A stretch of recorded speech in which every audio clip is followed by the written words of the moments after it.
ایک زمانے پہلے کی بات ہے، ایک رانی ایک سلطنت میں رہتی تھی۔ اس رانی کی کوئی اولاد نہیں تھی۔ رانی بڑا تنگ ہو چکی تھی۔ اسے لگا کہ شاید ہمیں کسی غریب لوگوں کی بد دعا ہے۔ تب اس نے سلطنت میں موجود سلطنت کی زندان میں قید ہوئے تمام لوگوں کو معاف کر دیا اور وہ پوری کی پوری زندان خالی ہو گئی۔ اسی سلطنت میں ایک لڑکا رہتا تھا جس کا دعویٰ تھا کہ دنیا کا کوئی بھی ایسا کام نہیں ہے جو میں نہ کر سکوں۔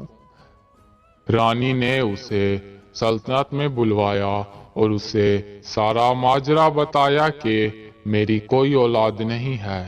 تب اس نوجوان نے اس رانی کو ایک بوتل کا کہا کہ اس بوتل کی بدولت آپ ضرور ماں بن جائیں گی۔ اس بوتل کو حاصل کرنا بڑا مشکل ہے۔ رانی نے کہا کہ میں ہر قیمت ادا کرنے کو تیار ہوں۔ پھر وہ نوجوان رانی سے پورا ایک سونے کا صندوق بھروا کے واپس لے کر آ گیا اور ایک دن کے بعد وہ دوا رانی کو دے دی۔ اس کے بعد رانی نے اس نوجوان کو سلطنت سے نہ جانے دیا، یہ کہہ کر کہ تب تک تم اس سلطنت میں رہو گے جب تک میں امید سے نہیں ہوتی۔ وہ لڑکا اسی سلطنت میں مجبوری کے مارے رہنے لگ گیا۔ کافی عرصہ بیت گیا مگر رانی کو کوئی خوشی کی خبر نہ ملی۔ نوجوان نے رانی سے کہا کہ مجھے دوسرا موقع چاہیے۔ تب وہ نوجوان اس سلطنت سے دور ایک بہت بڑے جنگل میں چلا گیا۔ اس نوجوان کے ساتھ کافی سارے سپاہی موجود تھے کہ وہ کہیں بھاگ نہ جائے۔ نوجوان نے قیمتی جڑی بوٹیاں وہاں سے توڑی، اس کی ایک دوا بنائی اور اسے رانی کو پیش کیا کہ صبح 3 وقت آپ نے کہ سارا دن میں 3 وقت آپ نے کھانا کھانے کے بعد اس دوا کو کھانا ہے۔ رانی اس کی تمام باتوں پہ عمل کرتی چلی گئی۔ دھیرے دھیرے رانی امید سے ہو گئی۔ پوری سلطنت میں خوشیوں کی لہریں دوڑ پڑیں۔ رانی کا ایک بیٹا پیدا ہوا۔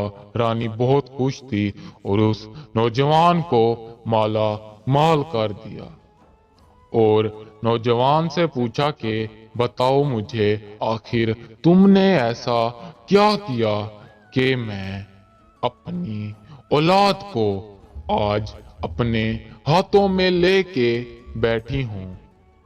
تب اس نوجوان نے کہا کہ رانی صاحبہ، آج میں آپ کو اپنی اصل حقیقت بتانے جا رہا ہوں۔ دراصل میں چور ہوں، میں ٹھگی ہوں، میں لوگوں کو جھوٹی امید دلاتا ہوں، ان کے جھوٹے سپنوں کو سجواتا ہوں اور آخر میں انہیں توڑ کے اپنا منافع لے کے بھاگ جاتا ہوں۔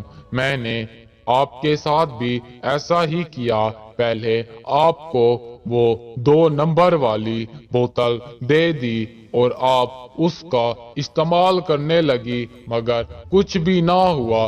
پھر آپ نے مجھے سزا سنانے کا فیصلہ کیا جس سے میری زندگی برباد ہو جاتی اور مجھے اس بات کا یقین ہو چلا تھا کہ اب میں نہیں بچ سکتا، مگر وہ کہتے ہیں کہ خدا کی ذات بے نیاز ہے۔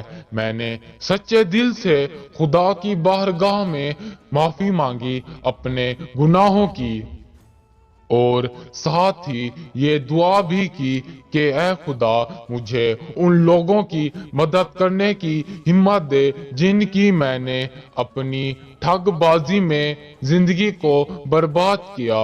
یہ خدا کا کرشمہ، خدا کی محبت ہے کہ اس نے اپنے بندے کو رسوا نہ کیا۔ اس دعا میں کچھ خاص نہیں تھا سوائے میری دعا کے۔ میری سچے دل سے مانگی گئی دعا خدا کی بارگاہ میں رنگ لائی، جس کا نتیجہ آپ کے سامنے ہے، اور میں اپنی زندگی کو بچا سکا۔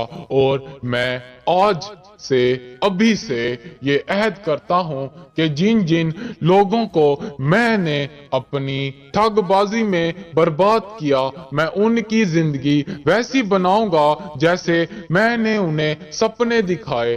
رانی اس کی بات سے بہت خوش ہوئی، بہت متاثر ہوئی، اور اسے 2 سے 3 سونے کے صندوق انعام میں دے دیے۔